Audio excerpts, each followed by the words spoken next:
does God think that I'm ready to date first? First and foremost, is the Holy Spirit saying, yeah, that all right, son, go after that? Or is the Holy Spirit saying, yo, pump your brakes, we still need to talk? You know? So for me, those are the first things that, let me know if I'm ready to date or not. And then the second thing, which is the biggest, really, the real reason why we date to begin with is, am I ready to receive a wife?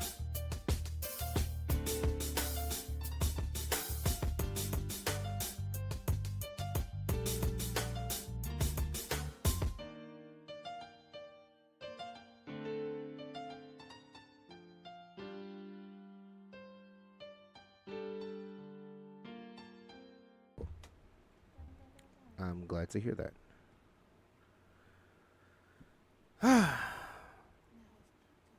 Oh, Lord, there's nothing like a good prayer to start things off with. We have prayer tonight, overnight, like 12 hours. I'm sorry, it's 6 hours of prayer right now, from midnight to 6 a.m. at the church. Usually I'm assigned to do an hour, but this time I didn't. I guess trying not to give me anything this week after what happened on Sunday. Yeah. Because they even sat me down from doing the soundboard this weekend. I was like, what? Oh, I could run the sound system. Like, wait a second. And technically it wasn't my week to run it anyway. They said rest. Bro, they really did not want me going back to work this week. And I'm like, well, man don't need work, he don't live, apparently. You know what I mean? This is rent check. That too. Oh my goodness. How was your week, Christina? My week? Yes, your week. My week has been a tad difficult, but nevertheless, I am still here. Elaborate. A lot of personal things. Oh, darn. Okay. Things, yeah. Just some personal situations that I've been dealing with, and it just it's been unfolding, and just dealing with that. So it's been a tad difficult, but God got me. So that's do I need to ride? Cause I ride. No. You sure? Yeah. I'm kind of looking for an excuse to ride. No. It's not gonna be this one. It's not gonna be this one. All right. I know you got a lot of family, like. I do. I know they're more than happy to ride for you, and they live up there. Yes, they are.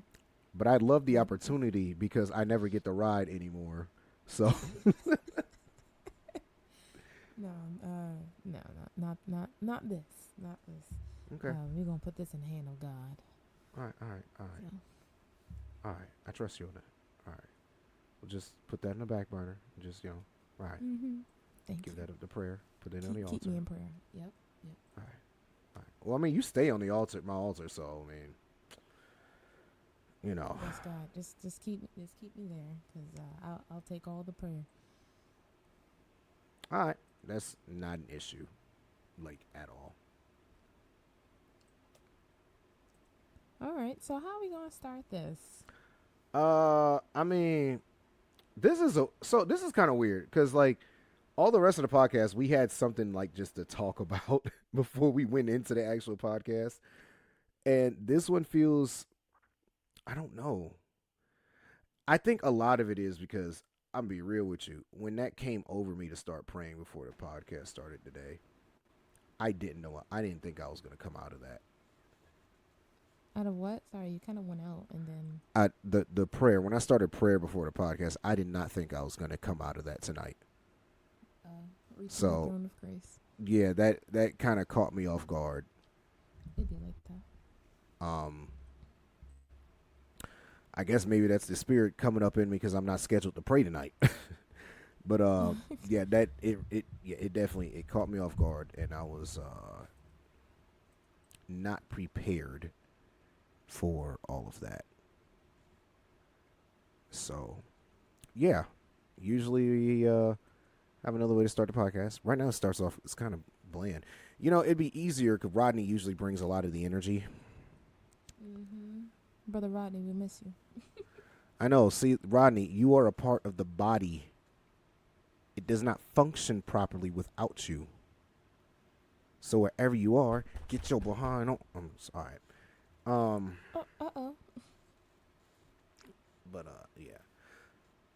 So today we will be talking about dating guidelines as a believer. What are the Amen. do's and don'ts? What are the things that we believe you should do? The things that, you know, it's funny. The Bible doesn't really talk about dating like that much. Because I guess, they had their way they did things in the Hebrew culture, and every culture has different ways of how they court and date and whatnot.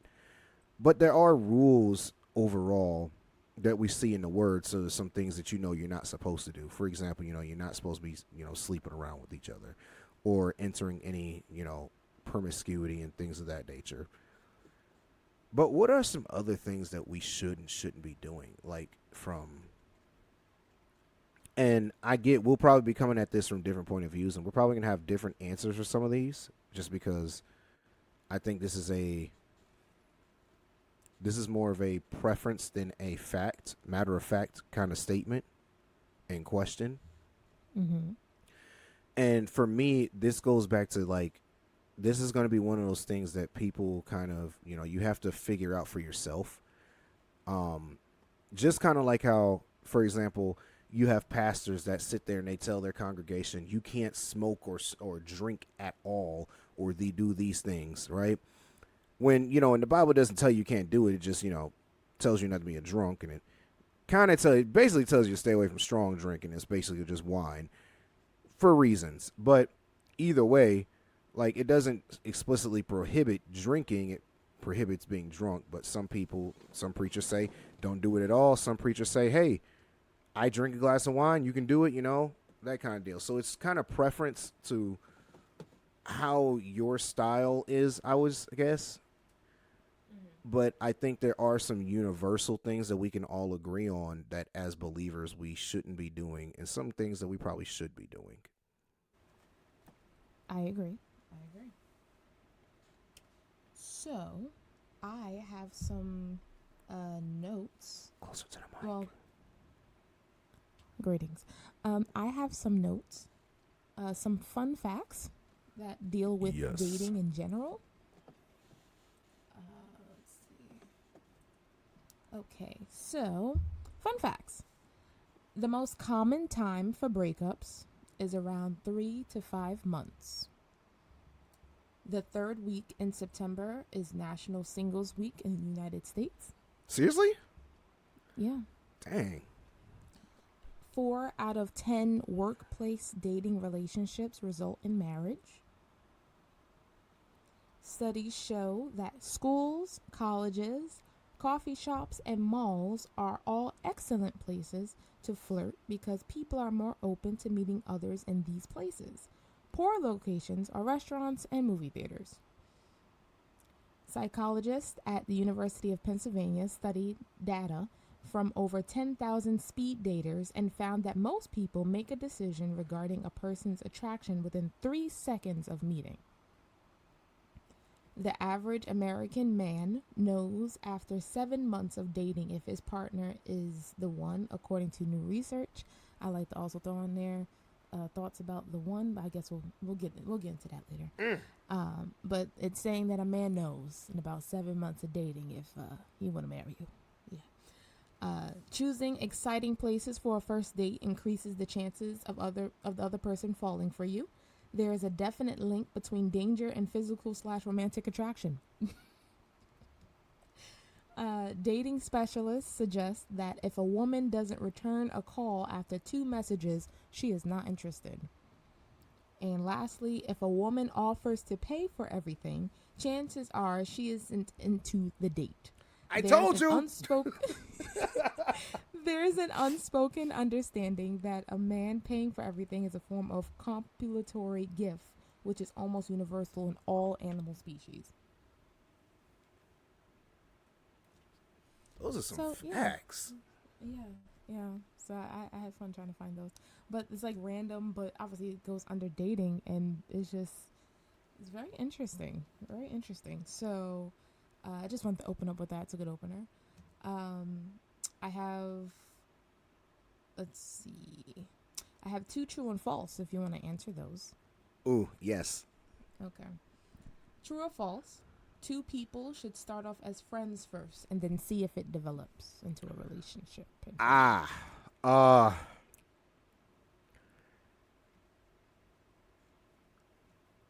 oh man, that's you gonna mess me up with that because I'm gonna say true. True. Well, I mean, okay. Let I me think scratch that's that a because it personal shouldn't. preference thing, though. Okay, it shouldn't. Sorry, let me backtrack. It shouldn't be a true or false. It's really more like getting your opinion. You know, because Okay. obviously it's under the topic of dating. Okay, so what's your opinion on it? Okay, so my opinion on it is that it's best I think it's best to start off a relationship as a friendship, but I think it's also best to, even if it's not a verbal way to do it, put it out there, and you can you can show that you're interested in a person while being friends, even without saying it. And I think that's what needs to be. I don't think that you should go into it as we're just friends and that's it, and make the other person believe that the only thing you see them as a friend, because that's what you're going to get in return. And most people will be guarded not to develop emotions.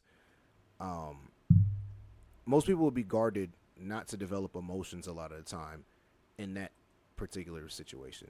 So, but I personally rather start off as friends, unless it's something like I mean, man, it kind of depends. Depends on the situation. I like to start off as friends. That's me personally. Except when it's somebody who, if there's a scenario where I actually would date somebody that I'm working with, then by all means, we're friends at work until I get your phone number. Then it's going to be very clear that, I'm trying to take you out. Mm-hmm. So I guess it all depends on the person. And I think it depends on the relationship you have with them already. Okay. Let's see. I think it's a good foundation to have, especially as you're getting to know someone. And I think there's certain pressures that come with, obviously being in a relationship. Now, obviously there's many people who just jump into dating and then they'll get to know you. And there's a lot of people, that's a good majority of how dating goes. So they kind of learn how to be friends while being romantically involved. I do believe you can do both at the same time. If I can rephrase that statement, I don't think it should be I mean, okay. I think it can be done at the same time, right? Because a lot of the traits in friendship are seen in romantic relationships as well. So, the loyalty, the communication, you spend quality time, there's some things that overlap. Obviously support and, all these other things. And I think that it is possible to do both simultaneously. But I do believe being able to say that the person you're with is your friend is important, because it's like, you have that person you can rely on, and, you guys can have fun together and you guys enjoy each other's, company, and that's the person you can talk to, as they say in culture, you're ride or die. Yeah. So, Right. yeah, so I think you can do it simultaneously. It just depends on both people, wanting it to, pretty much willing to work out, having a genuine connection. I I tend to agree with you on that because I've done it both ways, and both ways it really just depended on the person that I was trying to date, with how that worked out and the approach they took, because it was just kind of natural with one girl. I'm not going to say names. Thank you, Jesus. It Mm-hmm. became natural with Lady A for me to just go in and, hey, nah, listen, I met you a couple weeks ago. We've been cool, we cool. I really want to take you out and date you. And it was sudden for her, and she was taken back. She loved it, the idea. She was surprised that I wanted to date her, blah blah blah, and we started dating. And I had one where, we were friends for years, and I made it be known that, we're friends, but I do have feelings for you, and I want to date you. And we didn't date until years down the line. Now that didn't end well, just because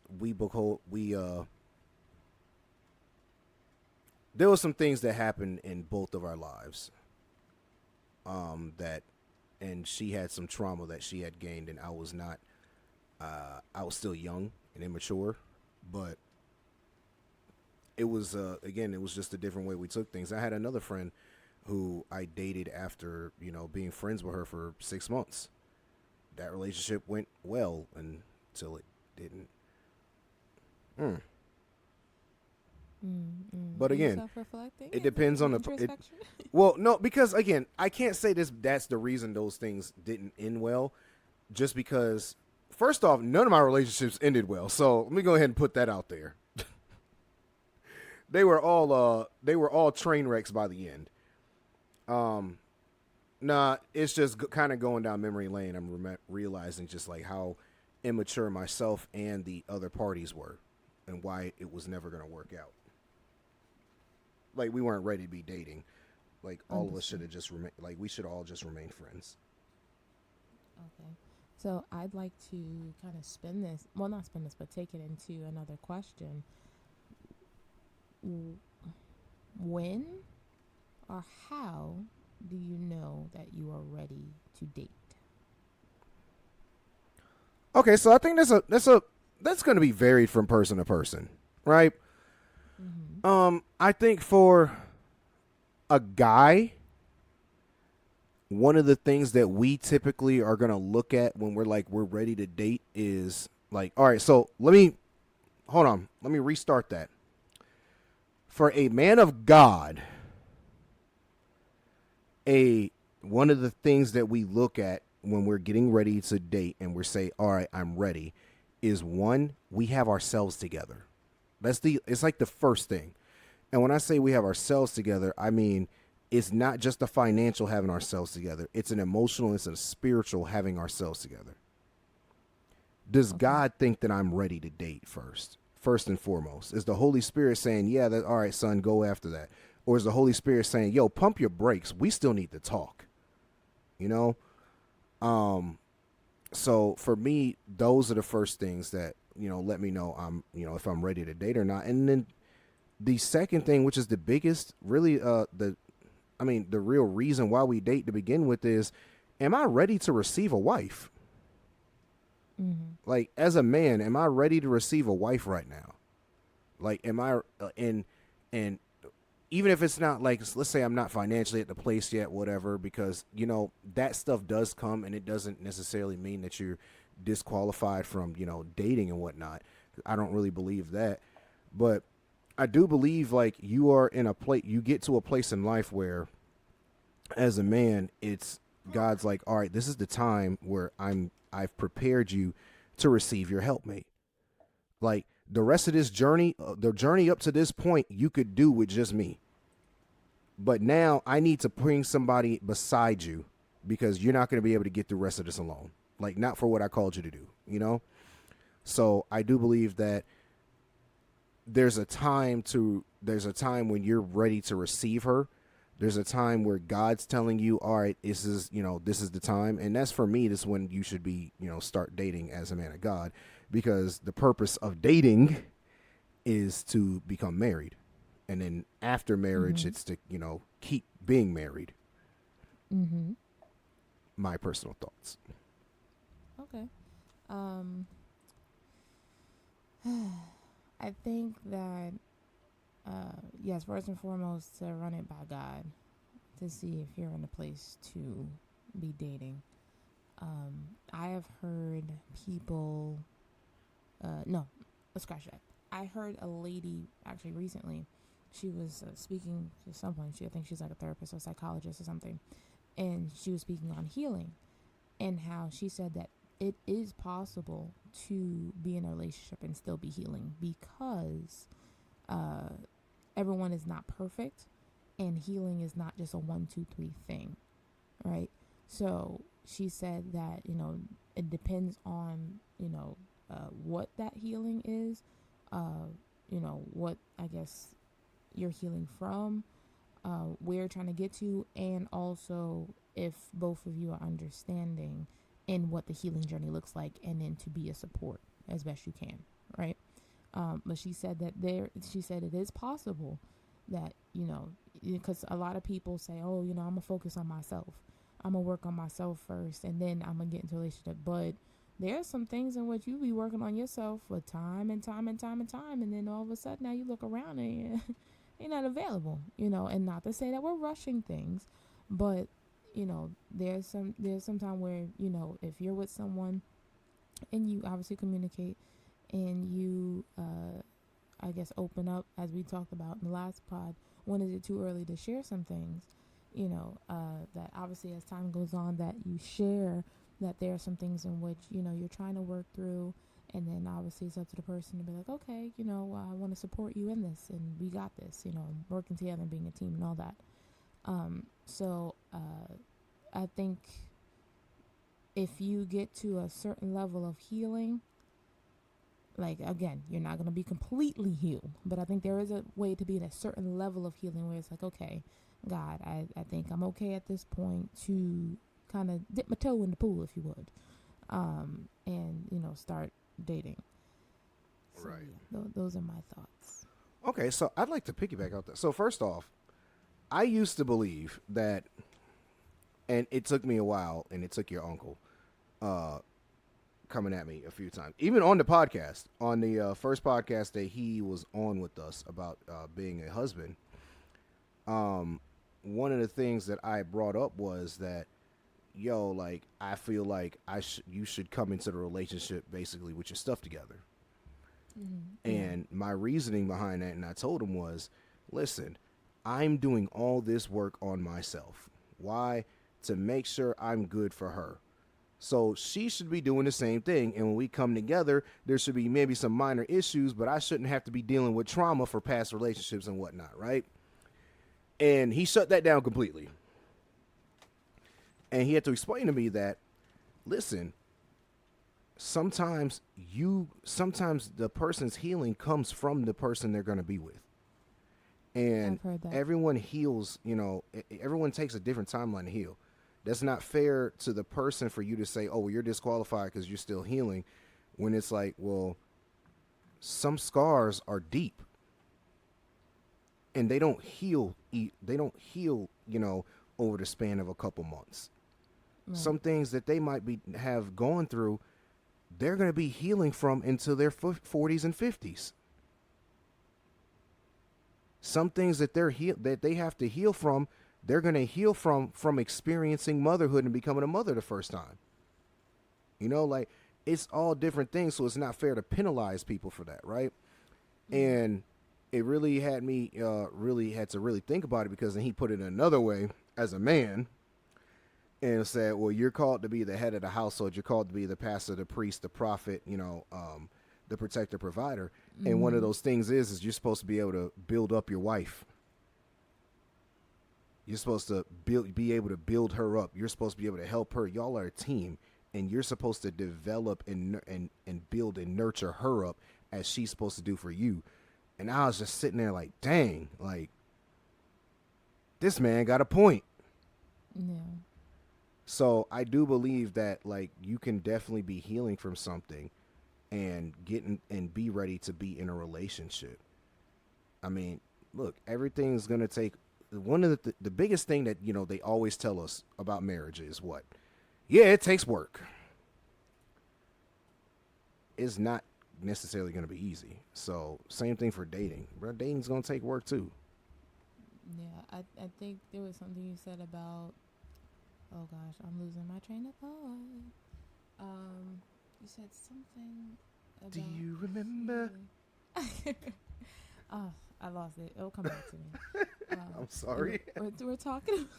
We're talking about healing. Healing. No, it's gone. It's gonna come to me later.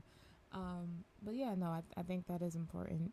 To know that you guys are a team, and obviously communication, effective, comprehensive communication. That kind of really helps in obviously in that healing process. There it is. Thank you, Lord. There it is. I heard somebody say, I think it was a guy talking about, I think his girlfriend, and he said that he was in his process of healing, but he said that he thanks her because being with her was healing for him. Just what she did, and just the support she gave and the love that she gave, that it was healing for him. So yes, there obviously you're working out your own healing, and obviously the other person's not going to know in depth about what's going on, as much healing as to what the process of your healing is. But the fact that having that support system to help with the healing, it really helps with the healing to get to the next level healing, that move, that progression in healing. Right. So that's why I said, there are people in whom, they can be in a relationship and heal, and you can see that, they're progressing because of the person that they're with, that, they're willing to, be supportive and, be there for them and share them, affirm them and, love on them and stuff. So, okay, I'm glad that came back. I am too. It's such a different way of looking at things. Like you said, everybody's always focused on this, I'ma just improve myself and I'm gonna focus on me. And it's like, one thing we gotta remember is we're never gonna be perfect. Exactly. You're never gonna be the perfect husband going into a relationship. You're never gonna be the perfect wife. You're not gonna be that even at the end of the marriage when y'all are both 100 and something years old, if you're blessed to see that long. Because we're human and we are flawed because we are flesh. The spirit is what redeems us and, brings us to that point of perfection and salvation. But man, there's going to be stuff that you're not going to be perfect with. Right. And so we have to stop trying to hold ourselves and everybody to this impossible standard to reach, because then no one's ever going to be married. That is true. And we see a lot of examples of women in whom are on I'm focusing on myself and I'm dating myself. It's for the streets. Child, they be and they be still doing that for years and years to come, and I understand it to an extent on you wanting to better yourself, for who you're going to get with. But when you take it to the extreme where you just blocked off, like you just cut off, like don't even approach me, none of that. I understand that people have their seasons of singleness and their isolation, and they're not even entertaining to be with anyone because they just want to be to themselves. But come on now, after a while, you're gonna look behind you and the time done left. Okay, so I'm not knocking to take a season, right? But don't let it be seasons, years. Yo, and you know what's funny about that? See, I was really focusing on having the woman having to be perfect and everything, and that's why I can't be with her, right? But check this out. Years ago, a friend of mine, and he's not really a believer. He told me, because I was talking about this one girl I was feeling a little bit. He's like, Mike, why don't you go after her? I was like, bro, I'm not in a position where I'm ready to be in a relationship and all this and this and this. Just the regular stuff of I'm not ready. I need to work on myself. Mm-hmm. And you know what he told me? He said, Mike, well, you're not being fair to her. I was like, what you talking about? Because I'm sitting here like, what you mean not being fair to her? Man, she can go do what she want. And he said, if you're her husband, if God meant for y'all to get together and you're delaying this because you have feelings about yourself, you're blocking her blessing. And I just sat there dumbfounded, like, wait a second. Bro, who told you to say something like this? Who told you to be that loud? I'm Like, saying. And I took those words to heart and I was like, all right, if I'm not perfect, that's fine. Because you know what? Like he said, like, God didn't call us to perfection when it came to this thing. Like, he didn't call us to be perfect for before we get married and perfect for our girlfriend and boyfriend or whatever. And like he said, like, I could legitimately be blocking her blessing. Like, if I'm her husband and I'm sitting here being stubborn about, yeah, I don't want to get with her until I fix myself completely, then she's sitting there possibly waiting on me and I'm being blind to it. And now she has to wait because I'm being stubborn. Her blessings being held up by the person who's the blessing. that part. It's like in the Bible when Daniel's crying out to God and crying out to God and he's basically like like Lord, you don't hear me. And then the angel finally appears and he's like, Daniel, the Lord's heard you and I've been on my way, but the Prince of Persia was keeping me, like holding me up. Like, and that right there shows you that someone else can hold up what you're supposed to be blessed with in the spirit. They can hold up your answer, your response to your prayers. And so at that point I was like, all right, I don't ever want to be that person. So like, if a girl shows interest in me, like, we gonna talk. Unless I feel like, this like, I can tell now, like, some of the girls that had interest, like, you're not the one. And so I'm going to, go ahead and just let them be like, all right, yeah, I'm sorry, I'm not interested. But if somebody I'm interested in and she's trying to, holler, I'm not about to sit here and be like, yeah, no, I'm not ready. I can't financially do this. Or I'm not ready because, I'm still in school and I need to focus on school and ministry. Like, that's being stubborn.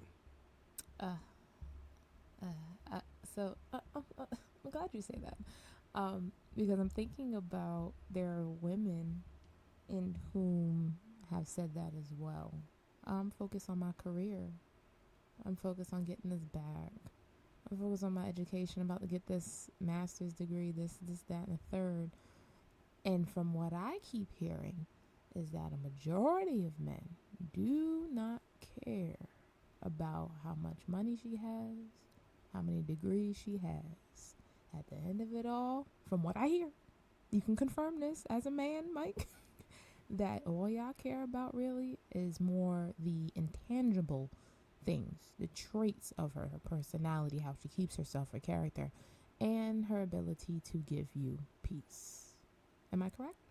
Oh, you are absolutely correct. You hit it right on the head. Okay. Yeah, But we ain't yeah, concerned like, with all that. there are guys in whom say, "Oh, I don't mind having a boss lady or an independent woman." Child, listen here. Okay, until she tell you to go sit down somewhere. Yeah, see, But I'm not one of them I dudes. I I can't do think that. I think when I hear guys say that, I think they appreciate a woman whom's able to take charge when necessary and able to do, like, she's not like completely helpless, you know. But she can do and take care of some things, when she needs to, you know. That characteristic, okay, but obviously when we hear about, you know, independent woman and all that, it's like I'm not even thinking about a man. Not like I'm doing bad all by myself, and it kind of gives off a selfishness as well. So it's not even really, you have a mindset of a relationship, which means teamwork and working together and all that. I've heard a lot of focusing on the education, the career, and all that, and I don't have time for a relationship and da da da. It's just like, all right, you're gonna have your degree and your money, and you're gonna That's look very around and be true. like, oh So man, if there's I shoulda, woulda, coulda. there's like two things on that, right? So Mm-hmm. the first, I just want to just point out that the way society has gone, and they've told it's been a society's done women a big disservice, especially when it comes to the realm of dating and career. They've made women believe that you have to pick one or the other in your 20s. You either pick a career and get your money and get an advancement and find fulfillment there, or you pick a family and you don't get the career. When it's it's a huge lie because you can do both. Like, and it's actually detrimental, and you see it, and it's the reports of it all the time, and psychologists talk about it all the time, where women are, they believe, oh, I can start the family life later just to end up 35, 36, 37 with no kids and single and desiring to be married with kids, but they've, ran through, the career the whole time trying to be the hard nose and everything. And now, dude, you're not desirable to a man anymore. Because most dudes, they're going to look at you at, 30 in your late 30s with no kids and be like, I mean, she cool, but if I'm trying to have a family, I'm not picking someone who's in their late 30s. It just don't work that way. First off, it don't work that way to women's body typically. They say when you're above 35, you become a high-risk pregnancy. Correct. Just off rip because of the age. Because your body at that point, it's not meant to be having your first kid at that point.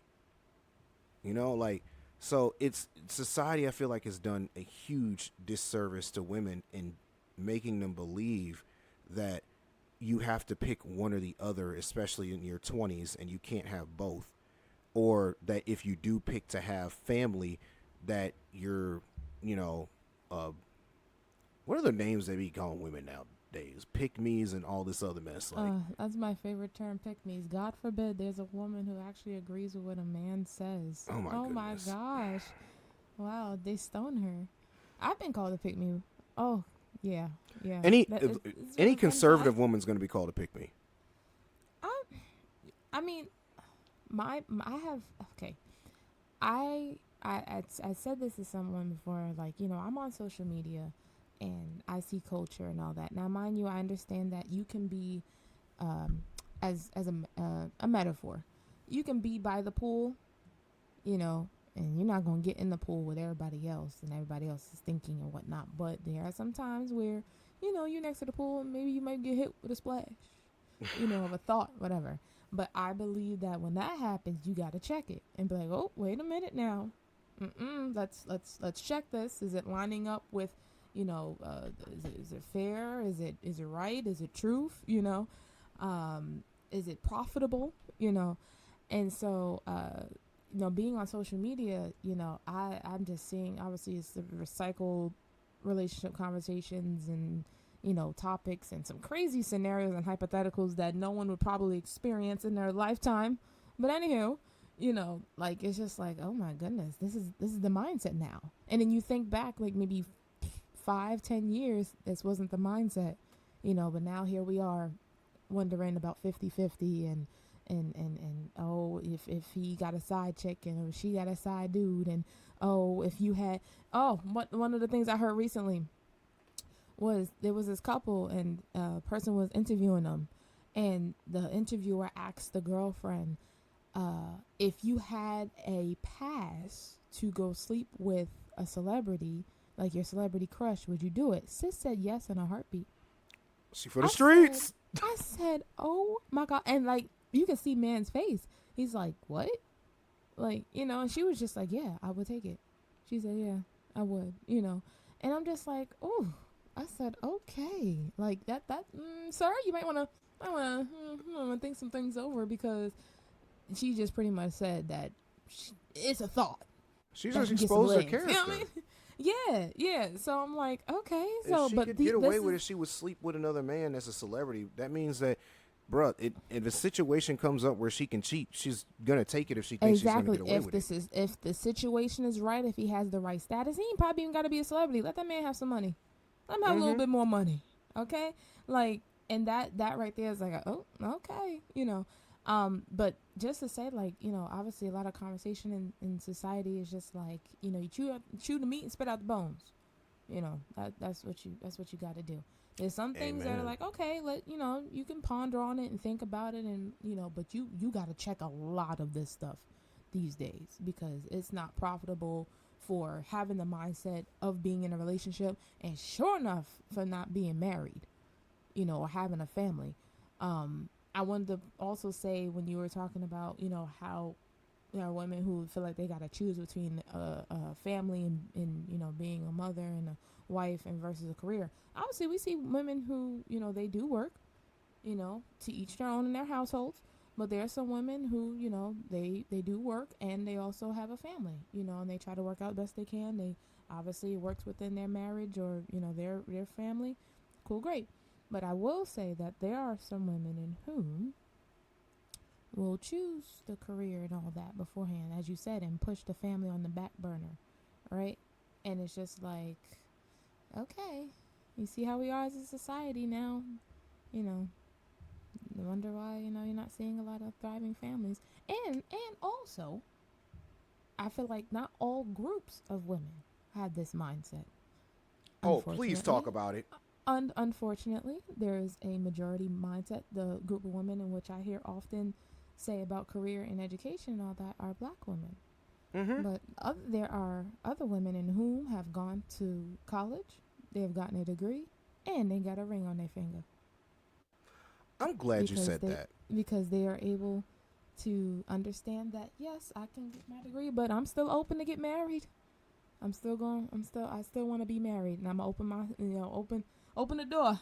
I ain't gonna shut that door, for this degree. No, no, no, So I've seen women, of other demographics in which they're getting married while they have their degree, while they have their career, you know.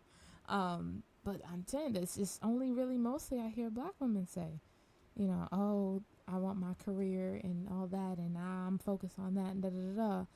And then, yeah, it's disheartening. Um, but yeah, You know, those are my thoughts. so Kevin Samuels also backed that up with the statistics, and I Exactly. can That's tell you, yes. That's as a exactly person right. who used to be a lead chef in a catering company that did primarily weddings at all their venues,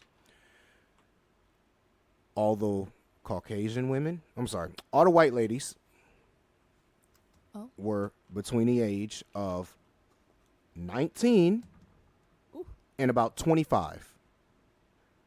The Latin ladies, about 20 and 25. Africans, about 19 and like 24, 25. Right? I think I've seen one Asian and it was about the same age range. Black people, black women, Americans, in their 30s. Every other culture, the women are getting married in their college years or grad school years. mm-hmm. They're having their first child in their mid 20s Yeah, and creating successful households. Only ours, we've been fed that you got to go keep getting it. You got to keep getting it, sis. And it's a problem. It is a problem in our community because, again, it's declining. Marriages are on the are obviously have been at a decline in our community. Children out of wedlock has been on a rise for a long time astronomical. in our community. Like these things are not these statistics all point to is the same thing. Like we're not getting married to us like our sisters and are not getting married at the age that all the rest of the cultures are. And then here's the other kicker, right? Mm. We're the only culture that gets mad about about the age range thing. I'm gonna tell you right now, all them women I saw getting married in their early 20s were not getting married to guys in the same age range as them. People go, oh, that's not supposed to happen. This group, no, it's not. It really ain't. Y'all meet in college together, blah blah blah. Next thing you know, bam, he's 6 years older and they get married, and it's normal in all the rest of the cultures. We're the only ones that gotta be like, nah, we gotta be within 2 years of each other.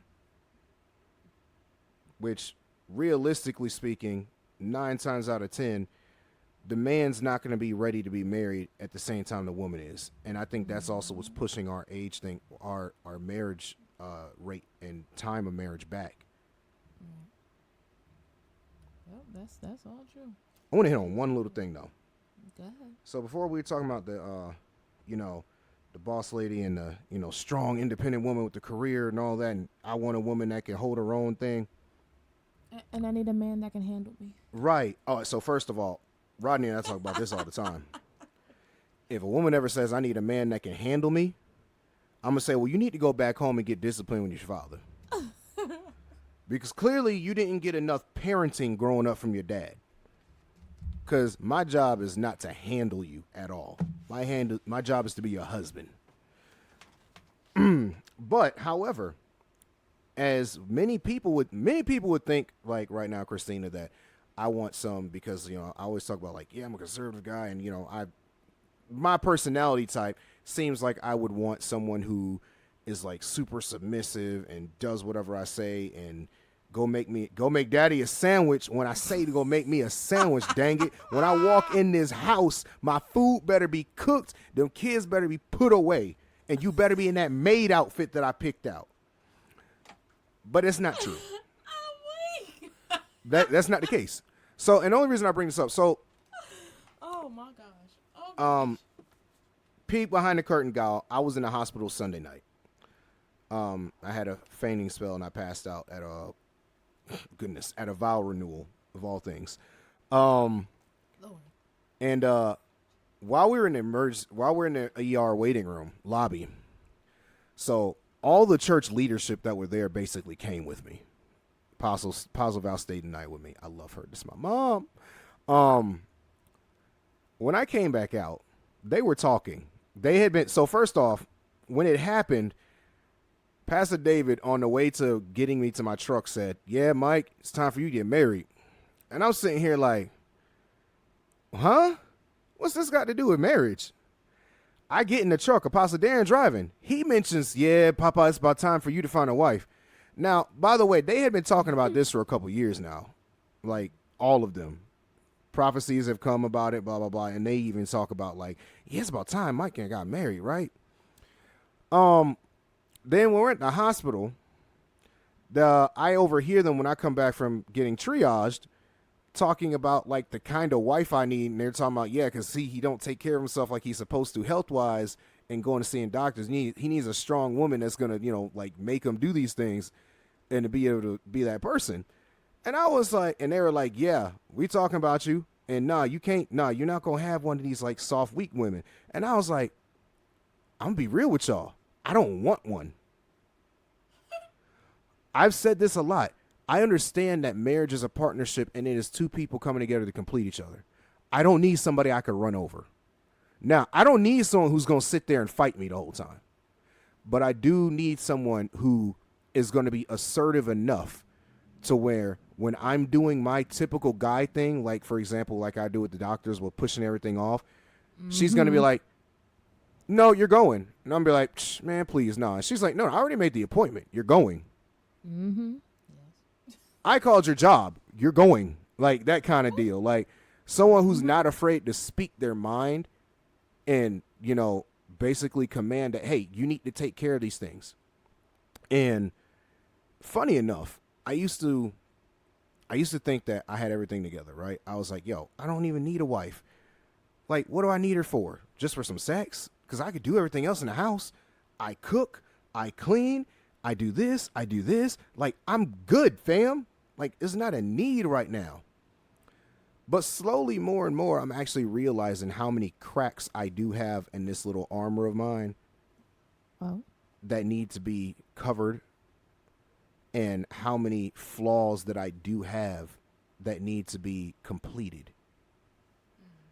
And so it's really changed perspective on things. Okay. I'm sorry. So yeah, that was my 2 cents on the. That's good. That's good. I'm glad that God is working on your heart and mind and your perspective on it. Yeah. Now back to dating guidelines. Right. Okay. All right. So let's go into. I'll start with you, Mike. So, as we're talking about dating guidelines, what would you say? It may be a little two-part because I know it'll kind of be your preference, but also I think there's some generic things. What would you say to the men listening as to what to look for in a potential person in dating? Like, what are the characteristics? What are you looking for in a woman to say, you know what, That's good dating. That's a good dating potential right there. What are those characteristics and traits that a man should be looking for? All right. So first of all, that God is the head of her life, right? Let's go ahead.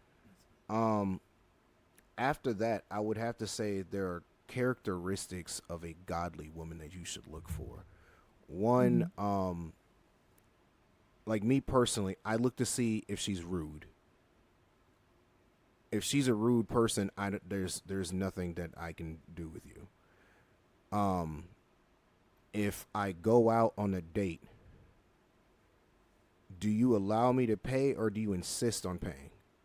Like, The fun fact. yeah, the fun fact. So, and here's the thing: like most of them, I have a lot of women that be like, "Oh, well, I'll reach," and just because I don't really want you to do that. I want you to expect me to be a man and pay the meal. So, on contrary belief, I actually don't want you reaching at all. And even if you do reach, that's fine. But like, it's just one of them things that I look for. I look for her to be feminine. Let me just piggyback on that statement. So I have a confession to make. I am the type of woman that These are my will. confessions. I am the type of woman in whom I will offer to pay, and not because of the fun fact that I'm not interested. I just want to help, or I just kind of want to show appreciation. And there has been instances in which I tried to pay, and I was told to go sit down somewhere or to put my card away, or my card was slid across the table back to me. Okay, it was very, it was very aggressive, but I knew it was out of a place of put your card away. I got this, you know. But I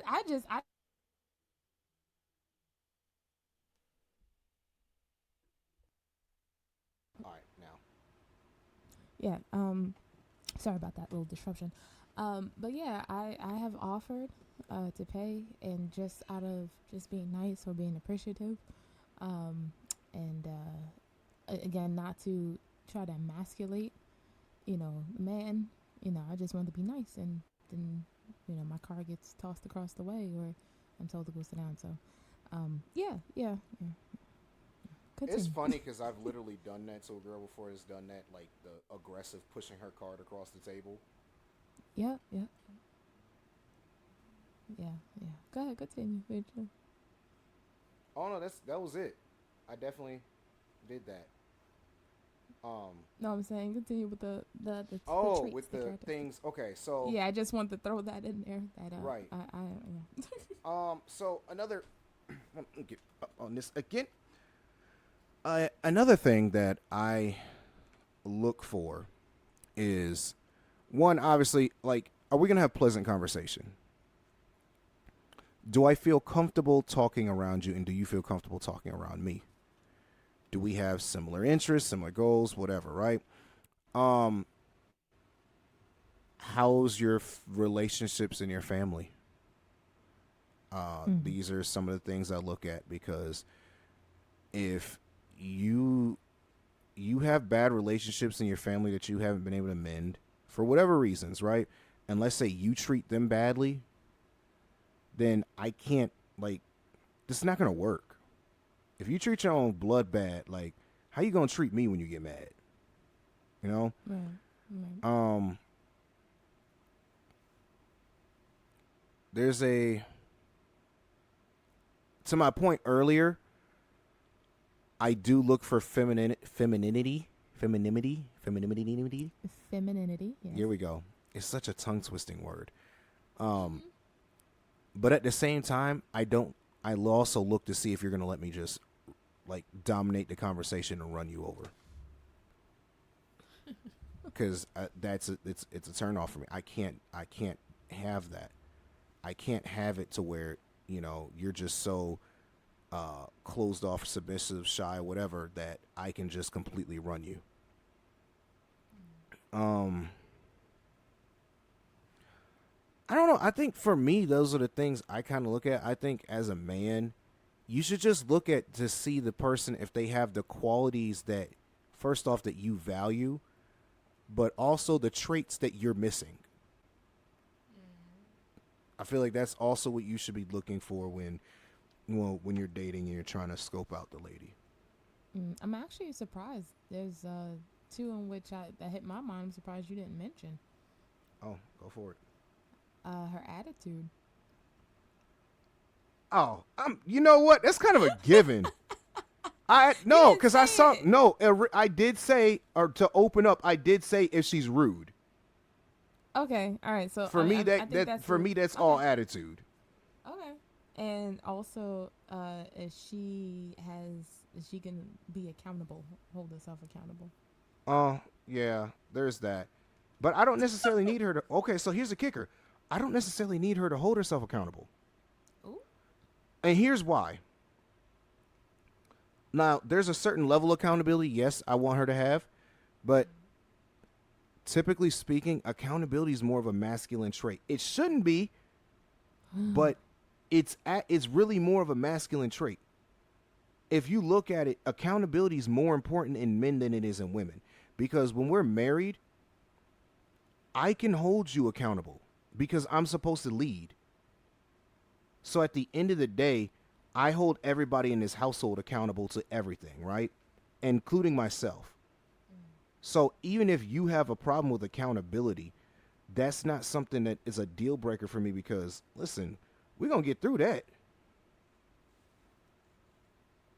Okay. All right. Yeah, because I mean, obviously, that's one of those things that are one of those hot topics in this here culture about women not taking accountability, and it's like, oh my gosh, it's like you cursed at her, like it's a curse word, accountability. It's almost there with submission. Well, I mean, because some of it's just blatantly like, come on now, like you gotta, like really, y'all gotta, come on. Like some of this lack of accountability is to an extreme at this point.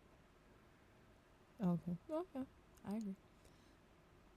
Are you done with your traits, your characteristics? Mm-hmm. Okay.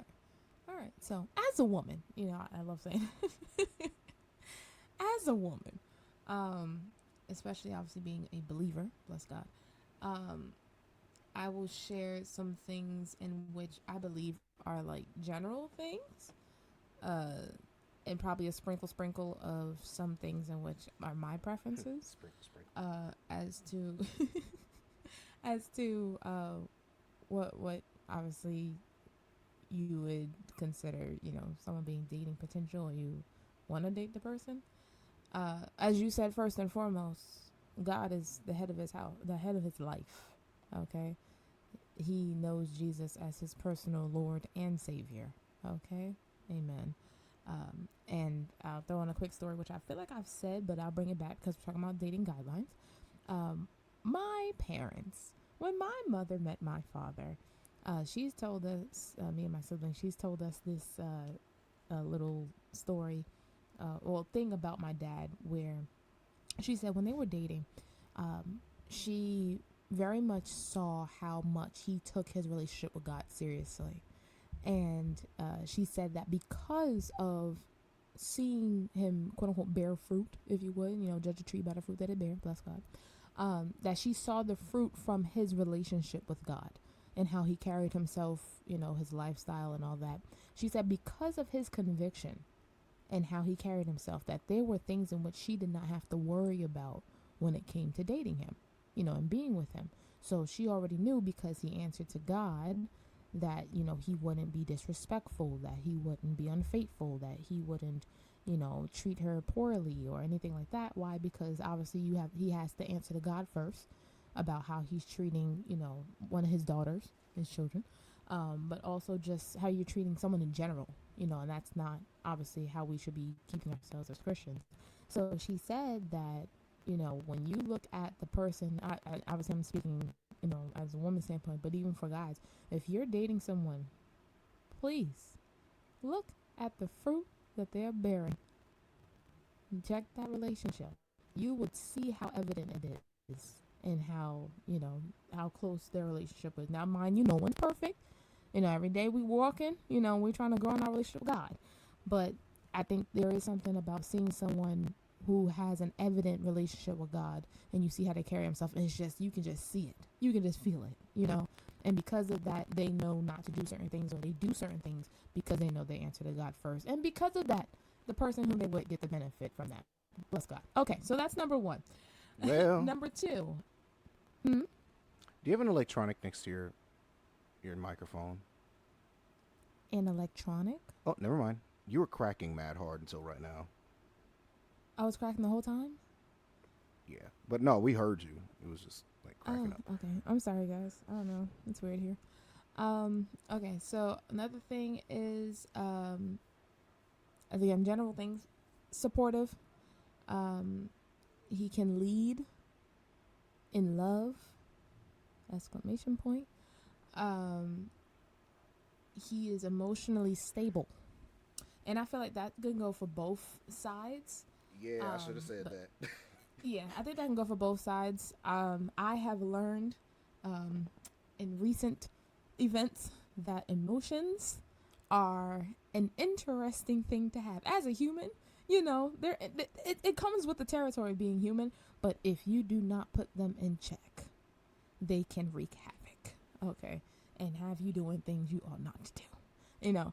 And so to be emotionally stable, I know they say emotionally intelligent, but yeah, be emotionally stable. You know how to handle emotions. You know how to be emotionally resilient. You know how to process your emotions in a healthy manner.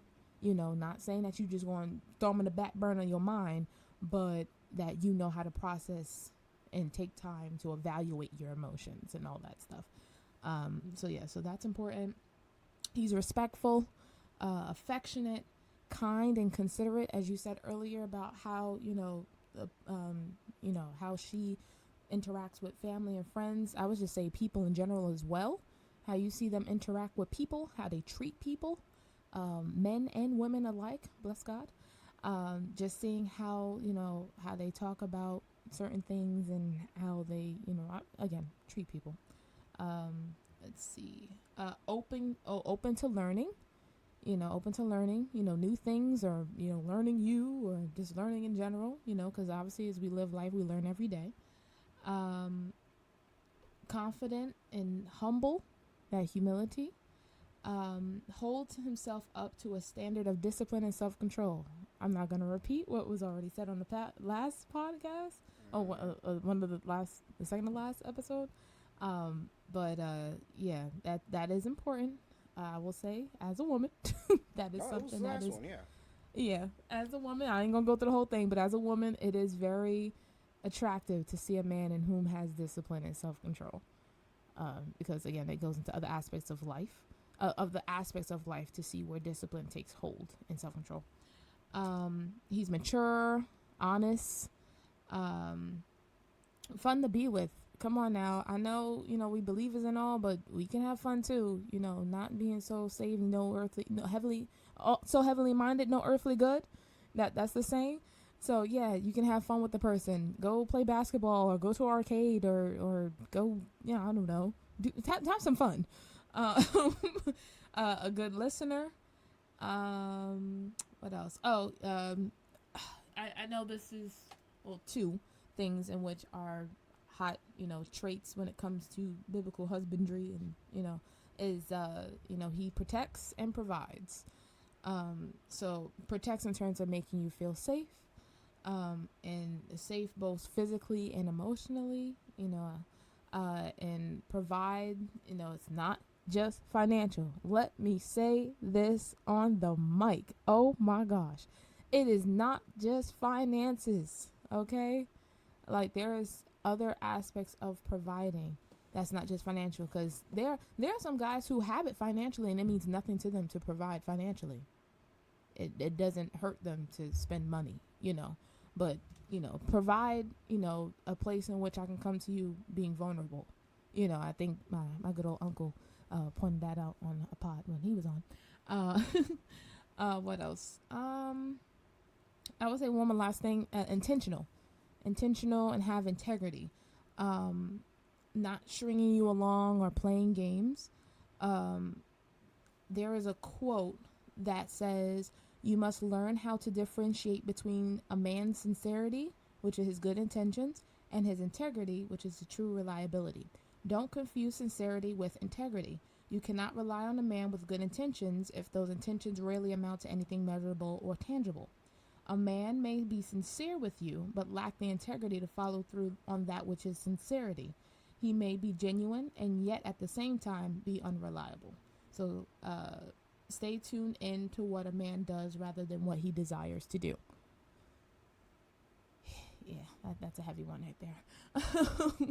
But yeah, that I think that's important too, because that's another thing that is talked about a lot. Oh my gosh, he playing games. He's saying one thing but he doing another, and he dragging along or breadcrumbing, as those little funny words. He's doing X, Y, and Z. He's not serious, and he's saying this, but he acting this way. Da da da. They say a double-minded man is unstable in all his ways. That's Bible. That's Bible. Bless God. But I think also that goes with the judge a tree by the fruit it bear. So if man's is saying X, Y, and Z, the action is also going to show the same X, Y, and Z, right? Well, so so obviously that comes with communication, that comes with follow through, and that comes with the integrity and the intentionality that obviously he's taking it seriously, like you are, and vice versa. There are women who play games too, child. Okay, so let's all right, both sides now. Being intentional about you dealing with somebody, and just the fact that you're dealing with somebody's heart. That's time in which they've invested in you, and emotion and all of that.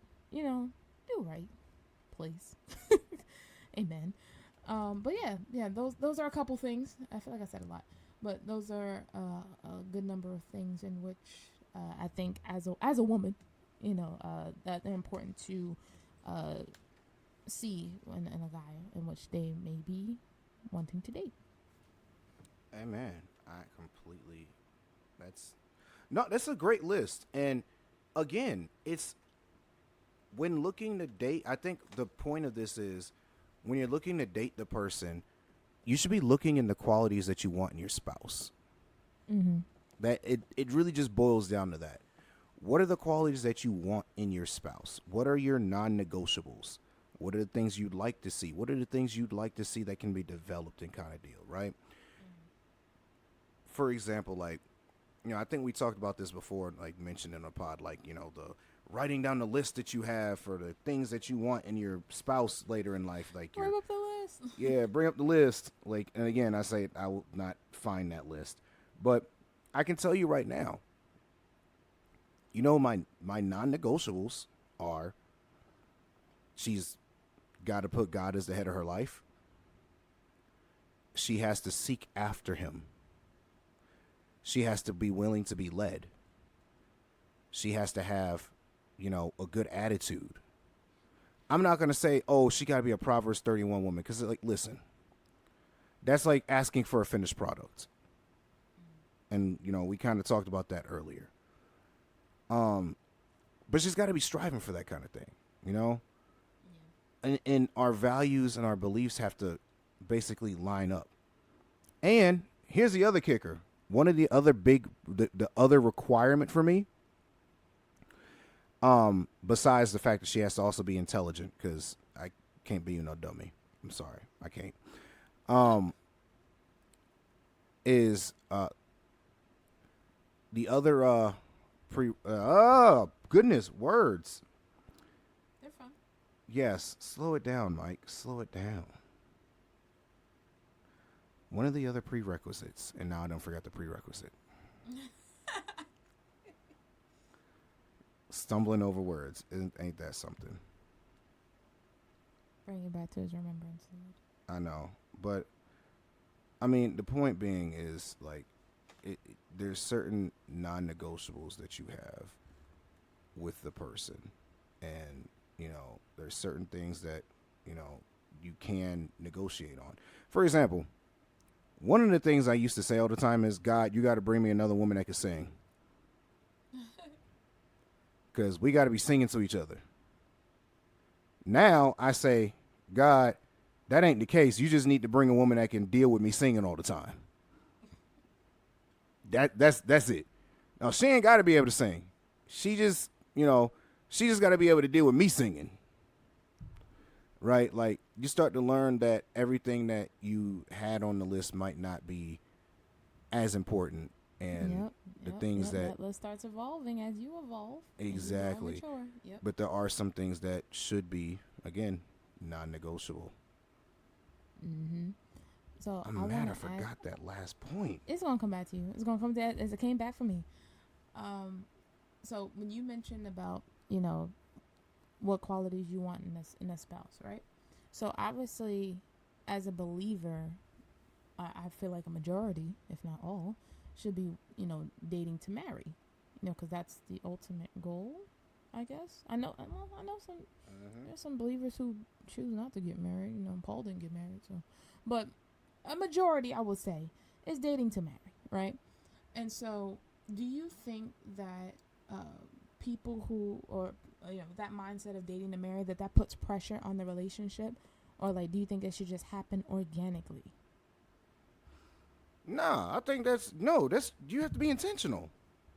Yeah, What else? Like, what else are we doing then? Like, I'm wasting time if my intention isn't to date to marry.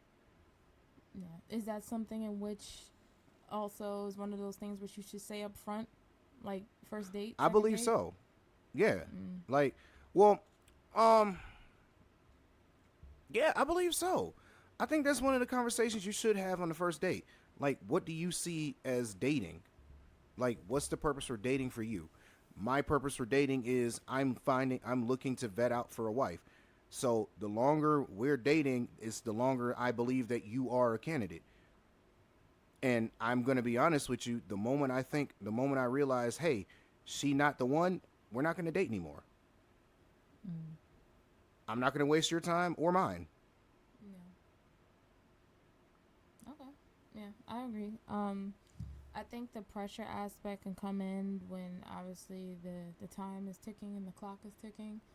Um, but I feel like if both people want to be married, now again, we have heard stories. I've heard stories. I'm sure you heard stories too, of guys, and not guys, of couples where well, okay, mostly I've heard guys say, I met her in February, we started dating up until June, I proposed in July, and we got married the following February or something like that.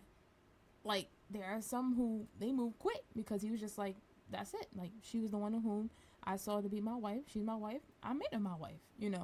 Other times you have those in whom it takes some time. I think as time goes on, to just enjoy the growing. Obviously, especially the fact that you both are like, all right, we both want to be married. We have that thought. Some things got to be put in place, but you guys know, like, that's what it is. Mm-hmm. And then just let time go. And not too much time now. But reasonable. I know that kind of to each his own in terms of what that looks like. But obviously, you're preparing and doing what's necessary to get to that point. Hey man, this is eating me up right now.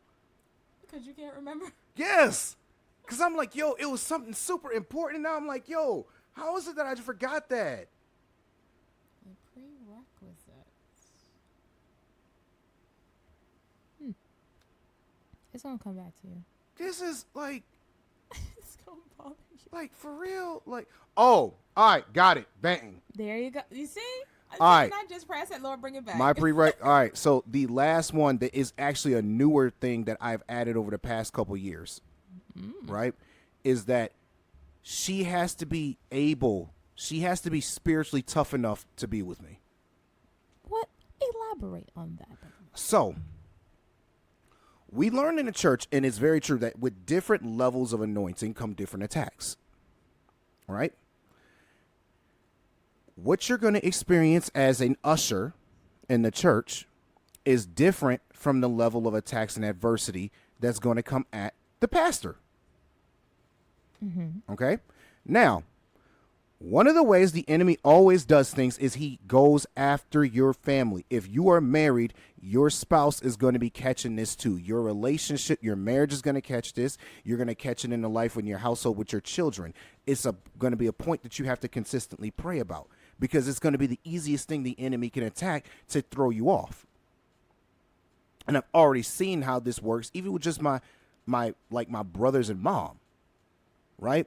So the reason I say she's got to be spiritually tough enough is because, well, listen, I know who I am in the spirit, right? I know what I'm called to do. I know that I have, heavy is the, I've always been told heavy is the head that, wears a crown, right? Heavy is the head that wears the crown. Right. And not saying it's a crown, but like it's the responsibility. With great power If I have comes great responsibility. if Uncle Ben. according to the anointing that I have and the calling that I have in my life, she's gonna have to be able, one, to be a praying woman. I'm a praying man, but you got to be able to pray for yourself and pray us out of some stuff too, because every day I'm not gonna be, there's gonna be days I'm not up to be like, you know what, I can't go in for an hour today, and she got to be able to do it. She got to be spiritually tough enough to be like, yo, these attacks coming against my husband, my marriage, and my family, it's not going to make her crack. It's not going to make her lose her mind. It's not going to make her run away and abandon what she's built or the calling that God has for her.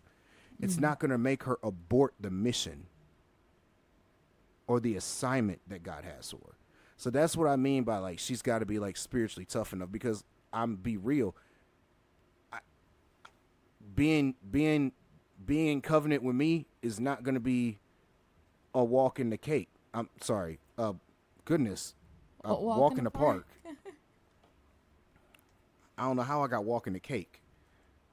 Oh, cakewalk. But yeah, it's not going to be it's not going to be the easiest thing. So I say that there are levels to this, and you have to be on a spiritual level of and a toughness where you can handle knowing that, hey, we're going to have a great marriage. We're going to have a great life together. We're going to have kids, a great family, all great. We're going to be in ministry. Everything's going to be, we're going to be blessed. But with those blessings come trials. Mm. And you've got to be able to stand. I'm just repeat myself. You got to be able to stand in the fire with me. So that's what I mean. Okay, that's a good prerequisite. Very good. That's good. I feel like there was something else I was going to say. Okay. I don't know if I asked this before, but again, we're under the dating guidelines. What does it mean to be unequally yoked? Ma'am, you getting into the next podcast. My bad. I'm sorry. We can scratch that. I mean, yeah, I know I can answer the question real quick though. Okay, we can answer quick. Then we'll go in depth in the next one. Being unequally yoked is you guys not. I wouldn't even say not necessarily always being in the same place. I would say not having the same capacity. Mm-hmm. Because we can both be believers, right? Mm-hmm. So let's say this. Me and Christina, we about to date. And I am new in Christ. And she a seasoned believer, been praying the walls down in the church, all of this. If we start dating, it don't necessarily mean we unequally yoked just because she's in a higher level right now in her faith than I am. But what would be an unequal yoking is if I don't have the capacity that she has for growth. If I'm not going to get and grow to that level to be, on equal terms with her. And also just plain up unequalness in everything. But I believe it also has to do with, the capacity that you have for growth and for whatever it is we're talking about as far as being yoked together with. You? I agree. I don't want to go too much into it because I don't want to say too much and have to repeat myself in the next episode. But yeah, I do believe that one of the biggest things I've learned about it is it's not just, you're dating someone who's not saved, or doesn't have a relationship or haven't given their life to Christ. It also can just be the mindset too, values, your views on certain things, the mindset that you have on certain things. I feel like because there's some thoughts and some views that can be that clash, you know, and I think those are important. So yeah, without going too much into it, yeah. Great. I'm sorry. I am also multitasking because somehow I just started preaching inside of this group chat with your uncle. He posted a picture and instantly it just triggered something and I just started preaching right now. Yeah. Um, well, this has been a great episode. Yes, yes, it has. We're glad that you guys would join us, and those of you who stuck around to the end, we are Bless you. blessed to have you as listeners. And I declare the blessings of the Lord upon your lives.